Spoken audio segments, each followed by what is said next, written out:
The Minecraft modding community is at a massive risk of turning into something that is absolutely disgusting, and I cannot stand to see this happen. I fear that if we as a community don't do something about this problem, Minecraft's modding community will go the way of many other communities and become something truly vile. And I'm of course talking about paying for mods. Now, this practice isn't exactly new, however, I've been seeing it pop up a lot lately. And the more I see it, the more that I worry that this community that was formed out of a passion and love for Minecraft will turn into some kind of disgusting market where people focus about making a quick buck rather than a genuinely good product for the people to love and share. Today, I want to go through why this is an issue, who's doing this, and what I think a real solution to the problem could be. I made a video on this in the past, and I didn't really give a solution other than just to say, stop charging for mods. But today, I'd like to delve into a couple things that I think could really help this community. In order to explain the issue at hand, I think it would be very advantageous of us to go through some recent examples of paid mods and why they are bad. Some better, some worse. We're going to be taking a look at a couple different content creators here who have put their mods behind paywalls recently, and I'm going to explain why some of them are better than others. Part 1. Who is selling mods? Firstly, let's talk about Jet Starfish. He's a self-proclaimed Minecraft journalist, which is a title I would never fucking give myself, but you know what, good for you, Jet. Jet recently made a video that claims that Minecraft's exploration is bad and that he had a solution to the issue. A paid mod. Jet has gotten a ton of backlash for this, and rightfully so. It's an incredibly light mod that is not at all worth the $8 he was charging for it. It makes some changes to ore generation and a couple of structures here and there, but other than that, it's not really worth anything. Not only that, but there is some serious evidence to suggest that Jet either forgot or knowingly lied about some of the features in vanilla Minecraft to make his mod sound better. Now, I know that sounds bad and that's quite the lofty accusation to make, however, there is some merit to it. The biggest example is this section about the ancient city right at the beginning of the video. If you look on screen, you can see he has a list of items that can be found in an ancient city loot table, with two notable exceptions: the recovery compass and Swift Sneak. Now, looking at this list of items, they line up with one for one with what you could find in the Minecraft wiki. In fact, the first few items or so on this list are literally in the same order as the Minecraft wiki. It's like he copied the wiki and then jumbled a couple around. However, you'll notice that he does not at all mention Swift Sneak. He does later mention recovery compasses, which makes the omission of Swift Sneak all that more glaring and apparent. I don't think he forgot this, and I have no way of proving this, of course, but just looking at the fact that this lines up with the wiki, I think it's incredibly naive to assume that he just forgot. I think he intentionally left this out. Can I prove that? No. Do I care if he hears this? Also, no. I spoke to him like twice. I don't care. But do I think that he intentionally lied about vanilla Minecraft to make his mod sound better?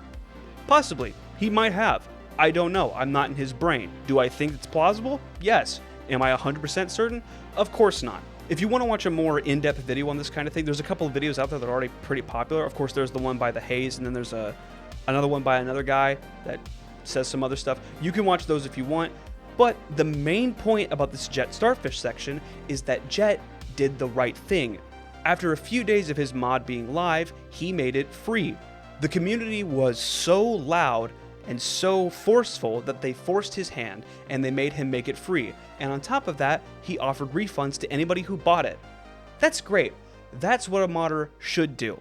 To be clear, I don't think Jet deserves any praise for this. This should have never happened in the first place. This is like praising someone because they didn't do something wrong. It's like you're doing the bare minimum. You don't deserve praise for the bare minimum. You should be scolded for your mistake, and then you should be at the will of the people to accept your apology, the people that you affected, the people who you took money from.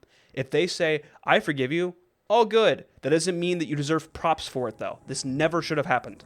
But looking at this, it seems that Jet learned his lesson. This is a good example of a mod developer understanding their mistake, recognizing that the community comes first and the money comes second.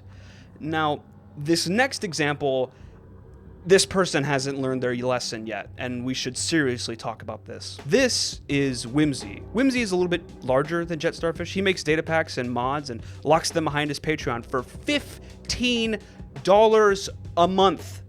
15 bucks a month. Do you know how many games you could buy for $15? Once? What do you do when you need an update for the mod? Oh, I guess you got to keep your subscription, so now you're paying 15 bucks a month for however long you want to keep those mods updated. The video that turned me on to Whimsy was his video about an end update that he coded in a week. I say end update in quotation marks and coded in a week in quotation marks because I don't think he actually did that. The thing that really set me off here was that some of the ideas in his mod were ripped straight from Minecraft Dungeons. So it's not even entirely his own original works in this mod, and he's expecting someone to fork over 15 bucks for it. For example, he just straight up copies this grass texture, like he just kind of remakes it. It's yellow grass. He just remakes yellow grass and then throws it into the end. And then, in an even more egregious step, he just tries to copy a mob over from Minecraft Dungeons and then admits that he can't quite do it right, so then he just gives up halfway through. So he just took the model of that mob, kind of half-assed it, gave it a different name, and moved on. This isn't even his entirely original work, and he's expecting you to pay 15 bucks a month. I'm triggered. What's even better is that Whimsy offers 3 tiers on his Patreon. There's one that is 5 bucks, one that's 15, and one that's 25. Now you might be thinking, oh, so it's not 15 bucks, it's the 5, right? No, you don't get the data packs and the mods for the 5 bucks a month. That comes at $15 a month. Yeah, he thinks that his data packs and mods are worth $15 a month.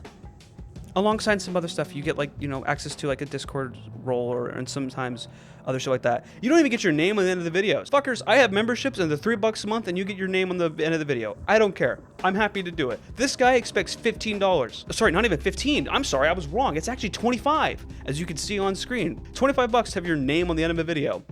Could you fucking imagine? To be clear, $15 a month for a year is $180. So if you wanted to get continuous updates on this mod in case there was like a game-breaking bug, or if a new version of Minecraft comes out, say between 1.20 and 1.20.1 or 0.2 or whatever, and has some coding changes, and you want to be able to play on the latest version so you can easily play on servers and whatnot, you have to continuously pay for this subscription. And then I think to myself, you could get like Apple Music or Spotify for even cheaper than this. Like, it's like 10 bucks a month for Spotify, or was it 11? Or like Apple Music's like 11 bucks a month. Like, you can get tons of music out there, podcasts and shit if you're on Spotify. Like, you get so much for less, more entertainment. Also, not to mention all the games that you could fucking get on like Xbox Game Pass for 10 bucks a month. If you can't tell, this topic really lights a fire under my ass. I understand that artists want to make money off their art, and yes, they should make money off their art, but I think there are legitimate arguments against this kind of practice. When I see people like Whimsy continue to sell mods for outrageous prices like 15 bucks, I can't help but think we're headed down the wrong path. Just look at the comment section of Whimsy's video. The most upvoted comments are the ones bashing Mojang for not updating the end. And this guy barely fucking updated the end of this video. He added like one biome, a fucking mob that was just straight up copied and pasted from fucking Minecraft Dungeons.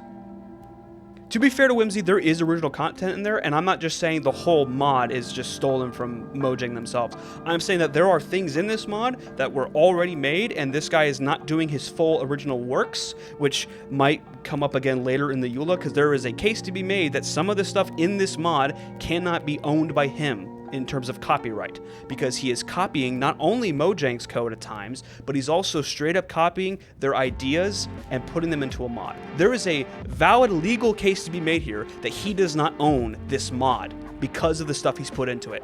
Back to the commenters, I have a really big problem with these comments saying that Mojang is lazy. People who make this content, like 99% of them, have never coded a fucking things in their lives, and the other 1% have coded like 2 things when they were in middle school. These people don't know how difficult it is to code anything, let alone code for the biggest game of all time, running across multiple different operating systems like Windows, Mac, Linux, fucking iOS, Android, whatever other operating systems on your PlayStation, your Xbox, your fucking Switches. It's on so many, even the 3DS, I guess, technically, but not anymore. I guess they're not getting updates. There are so many platforms that this team has to develop for. That's an insane amount of work. That's why they did Bedrock Edition, because it was so crazy to have to keep updating all these different editions and working on them all at once. And even now, that process is still incredibly difficult. Not only that, but there is an incredible amount of, I guess what you would call research and development, if that makes any sense, when it comes to an update. There's a lot of quality assurance that has to come in. Mojang can't just release some shit on Java like a mod and just call it a day. It has to be tested, it has to make sure that it fits within the world of Minecraft and doesn't look too out of place, and it has to be of a certain quality. This stuff matters. This is really, really important stuff. If Mojang rushed and made a mod like some of the mods that we see are costing money, you'd have people complaining. The point is, do not hate on the devs. You can hate on Microsoft all you want, nobody gives a shit, but like, do not hate on the devs. They're just people trying to do their jobs. Anyway, before we talk about the legitimate arguments that I mentioned earlier, we need to talk about some of the bad arguments against paid mods. Part 2, the bad arguments against paid mods.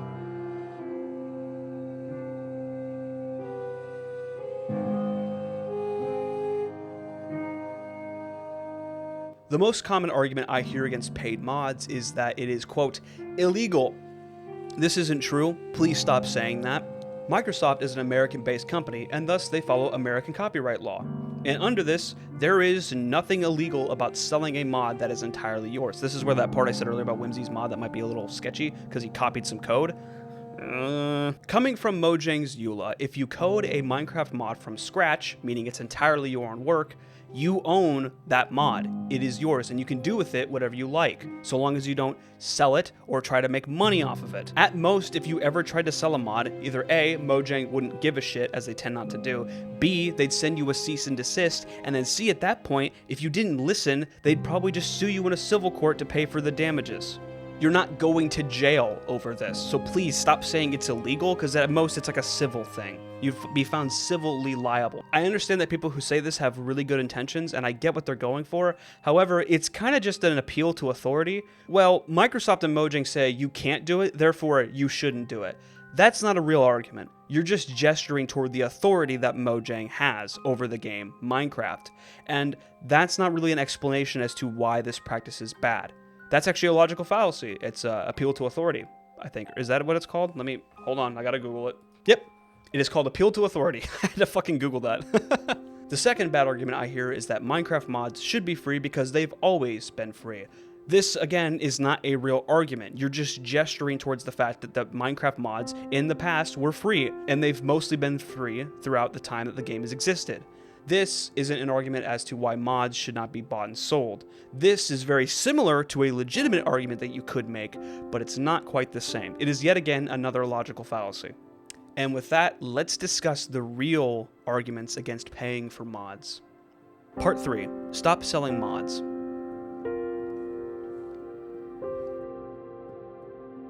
A moment ago, I just mentioned that appeal to tradition was similar to a very valid argument. That valid argument is how the sale and purchasing of mods is damaging to the community overall. It's very similar in that the appeal to tradition involves the community directly, but it's different in that this is an actual critique and not just a gesture toward the tradition. If we talk about the damages that this can cause to the community, and we can back it up with something, then we might actually have a really good argument against the purchase and sale of mods. Of course, there's always the argument that mods are essentially video game fanfiction and that you're building on top of something that somebody else created. And if that person says, hey, I own this story, you're allowed to make fanfiction, but please don't sell it, I'd rather it be free for the community, then you probably shouldn't do that on a moral level. And you could make the argument that because Notch, the creator of Minecraft, no longer cares about the game, that it doesn't really matter if someone sells mods, and also the fact that Microsoft is a multi-trillion-dollar company. But if that doesn't convince you, I have another really good argument against the sale of mods. That being Mojang's own marketplace. To be clear, I'm not against the Minecraft marketplace existing, I am against its execution. In a lot of ways, it's a lot of good. There's a lot of really cool and creative content on the marketplace.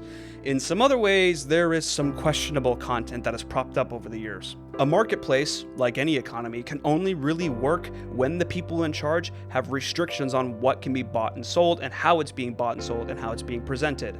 There have to be safeguards for these consumers when they purchase these things. Otherwise, you have a totally unregulated market that will screw over the consumers, which we kind of actively live in right now, not gonna lie.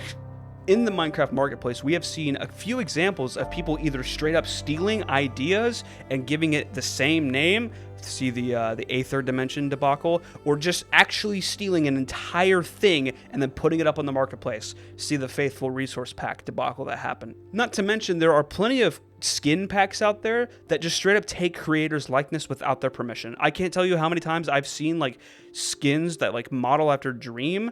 I'm sure that Dream doesn't fucking care about these, but I don't think they asked for his permission. I highly doubt that they went and contacted Dream, because I imagine he probably would have wanted a little bit of money out of it. You're going to use my fucking likeness to sell a product? I want to get some money for it. Because that makes sense. You're using me. I should get a little bit of money out of that. I doubt that these people have done that. So even in Mojang's own marketplace, which they control, there have been examples of outright stolen content, content that is heavily misleading, and content that's just used without the consent of others. That's not a good marketplace. That's not something good. Now, is that the majority of the marketplace? No. Now, if you follow me here for a little bit, the Java modding community, if it were to go down the same commodification process that the Bedrock community modding has, you would see a system that is actually worse than the Minecraft marketplace on Bedrock Edition. Why? Because it would be wholly unregulated. There would be no governing body, which the governing body in this case is Mojang, and we've kind of seen that they kind of do a shit job at it. There would be no governing body at all to stop people from doing bad things. You'd have a market that is just open for everybody. And you could go download the Aether mod on a website, but it's not actually the Aether mod, it's a virus. And we've seen this happen on mod hosting websites already.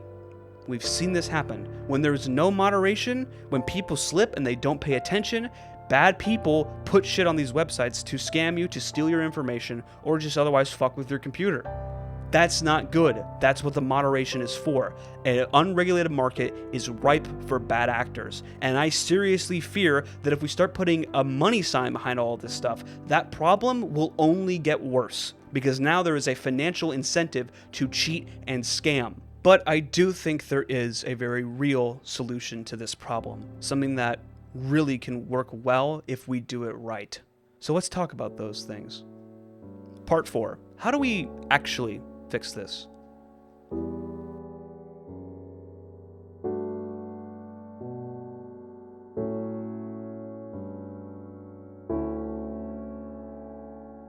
Well, the first thing we can do is obviously stop putting mods behind a paywall at all and offer optional donations for things like early access instead. Now, technically, this could be counted as still violating the EULA because you are still making money off the mod. However, these are far more friendly to the community, and now there is a less of an incentive to create a mod out of money than passion. These models are great, and they allow the creator to keep going, as it also gives them a little group of people to essentially run beta tests on before releasing it to the public. It's essentially like early access to a Steam game, if that makes any sense. Players get a mod, the mod devs get feedback, and then bam, they make it public. With this, we'll see that mods are made both out of passion, maybe even passion first, and then the drive to make money. Though I do still worry that people will stop developing the mods the moment the Patreon money drives up. Being tethered to money like this isn't fun, and if you have the passion to spend hundreds of dollars on a coder to make a mod for you, perhaps you could spend a little bit of time, and maybe a little bit of that money, in learning how to code. That way you wouldn't have to outsource it anymore.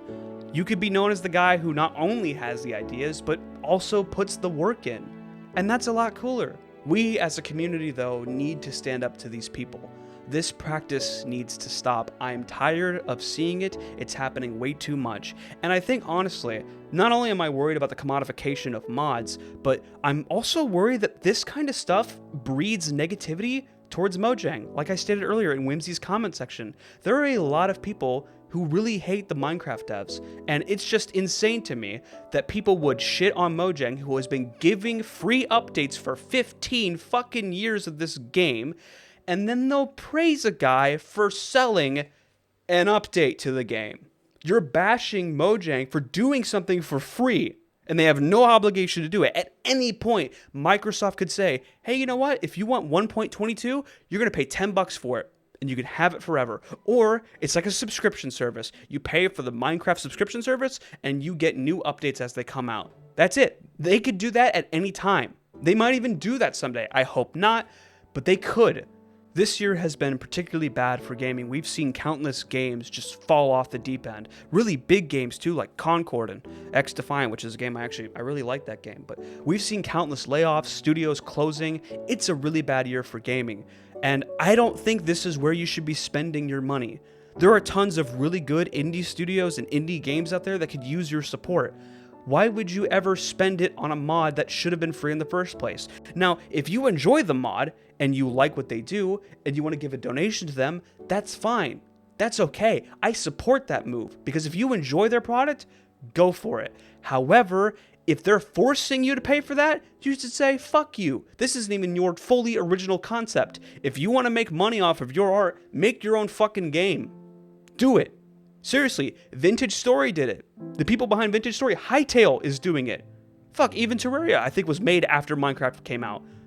There are so many Minecraft knockoffs out there because people wanted to make money from it. Some of them are bad actors and just shamelessly ripped off Minecraft, but others, like Vintage Story, great game, I have a video about it you should watch, really good game, are really good games with great communities. You could be supporting all kinds of indie devs. Don't fall for someone's trick like this. They're not on your side. They're not in your favor. And you don't have to hate on these content creators. You don't have to send a hate brigade. All you have to do is say, hey, I'm not supporting you until you make your mods free. And then at that point, I will. And that's fine. But at the end of the day, like, the biggest point is don't fall for these scams and don't hate on Mojang.